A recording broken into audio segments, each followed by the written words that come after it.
जयपुर शहर लोकसभा प्रधान कार्यालय में घुमंतु समाज के बावरिया, लोहार, सांसी, मोगिया, नाथ, भाट आदि 54 जाति वर्ग में शामिल जातियों के पंचपटेलों एवं कच्ची बस्तियों में काम करने वाली संस्थाओं के पदाधिकारियों ने विकसित भारत के सपने को साकार करने के लिए प्रधानमंत्री नरेंद्र मोदी के निर्णय का समर्थन करते हुए कच्ची बस्तियों में विभिन्न राजनीतिक दलों द्वारा बांटे जाने वाले शराब और पैसों का बहिष्कार कर 100% वोटिंग करने का निर्णय लिया है। इस अवसर पर भारत जोड़ो मिशन सोसाइटी, एकीकृत कच्ची बस्ती महासंघ, बाबा रामदेव नगर विकास समिति, घुमंतु जाति परिषद, एकीकृत दलित महासंघ, युवा बेरोजगार संघर्ष समिति आदि संगठनों के पदाधिकारियों ने अपने अपने सदस्यों को परिवार, समाज और कॉलोनी में 100% वोटिंग की सुनिश्चितता के लिए सुझाव दिए। इस अवसर पर भाजपा के वरिष्ठ पदाधिकारियों ने सैकड़ों पदाधिकारियों को बीजेपी का दुपट्टा पहनाकर भाजपा की सदस्यता भी प्रदान की। एकीकृत कच्ची बस्ती महासंघ के अध्यक्ष, राष्ट्रपति अवार्ड से सम्मानित राजेश मीणा ने बताया कि प्रधानमंत्री नरेंद्र मोदी आगामी 5 साल में देश को विकसित भारत बनाने का संकल्प लेकर आगे बढ़ रहे हैं। इससे कच्ची बस्तियों में रहने वाले नागरिकों, देशवासियों को कच्ची बस्ती मुक्त भारत बनता नजर आ रहा है। कच्ची बस्तियों को कांग्रेस पार्टी ने हमेशा अपने राजनीतिक कार्यक्रमों में भीड़ के रूप में इस्तेमाल किया है, जबकि प्रधानमंत्री मोदी ने धारावी जैसे विश्व के सबसे बड़ी बस्ती में 25,000 करोड़ का प्रोजेक्ट शुरू कर कच्ची बस्ती मुक्त भारत अभियान आज से 8 महीने पहले ही शुरू कर दिया।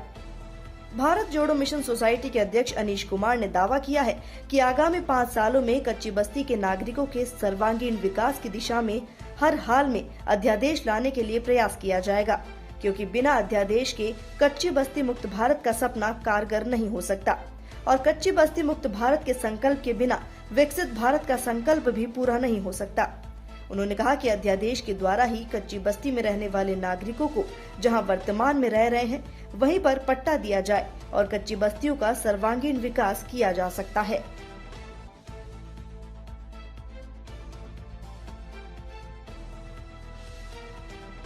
जयपुर में तत्कालेश्वरपुरी एक जगह है रामगंज में, वहाँ आदर्श विद्या मंदिर विद्यालय है।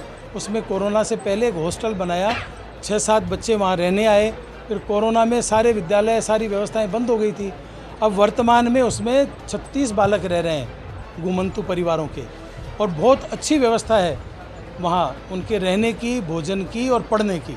उनको देखने वाले बहुत अच्छे पढ़े लिखे विद्वान लोग हैं जो उनको संभालते हैं, और हमारी समिति बनी हुई है। अलग अलग जातियों के लोग हैं वहाँ उस समिति में, सभी लोग वहाँ जाकर उनको संभालते हैं। ऐसा एक प्रकल्प चला रखा है।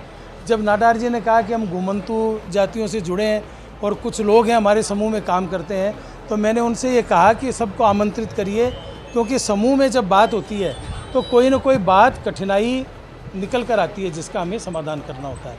तो इस उद्देश्य से इनसे हमने आग्रह किया, आज मिले और कुछ बातचीत हुई, और भी बातचीत होगी तो आगे उसका समाधान भी हम लोग करेंगे। धन्यवाद। पूरे राजस्थान की सभी कच्ची बस्तियों को मिलाकर एक एकीकृत कच्ची बस्ती का निर्माण किया है, क्योंकि हमने देखा है कि कच्ची बस्ती के लोगों को भीड़ जुटाने के लिए तो उनको यूज में लिया जाता है, वोट भी मांगे जाते हैं, वो देते भी हैं, लेकिन उनके विकास के लिए आज तक किसी भी पार्टी ने कोई काम नहीं किया। हम भारतीय जनता पार्टी से आशा करते हैं कि वो कच्ची बस्ती के विकास के लिए तनमन धन से उनकी मदद करें, और जो कच्ची बस्तियाँ जहाँ पे बसी हुई है उनको रियायती दर पे पट्टे दे के उनको वहीं पे बसाया जाए, और उनके विकास के लिए चाहे वो सामाजिक विकास हो, चाहे बेरोजगार को रोजगार दिलाने का कार्य हो, ऐसा कच्ची बस्तियों के लिए किए। क्योंकि कच्ची बस्तियों में मूलभूत सुविधाएं नहीं है, लाइट, पानी, बिजली की बहुत समस्या है, लोग बेरोजगार घूम रहे हैं, झुग्गी झोपड़ियों में रह रहे हैं, सर्दी गर्मी बारिश में वो बहुत परेशान रहते हैं। तो हमने ये निर्णय लिया है कि राजस्थान सरकार में भी भाजपा सरकार है, केंद्र में भी अगर भाजपा बनती है, पैरेलल पार्टी बनती है, तो वो मिलके काम करती है। क्योंकि एक जगह कांग्रेस रहती है, एक जगह बीजेपी रहती है, तो कहीं ना कोई बीच में बाधाएं उत्पन्न होती है। और सरकार अब एक रहेगी, और हम सारे कच्ची बस्ती वालों से की तरफ से आश्वासन देते हैं कि अब की से 100% हम भाजपा सरकार को वोट देंगे, हर प्रकार से मतदान करवाएंगे, और सभी कच्ची बस्ती वाले हम प्रण भी लेते हैं कि अब की जब भाजपा सरकार भारी बहुमत से जीत के आएगी तो हम जानते हैं कि हमारा विकास भी उसी अनुरूप होगा, और हम आशा भी करते हैं कि सरकार हमारी जो भी विकास की समस्या है उनका निवारण करें।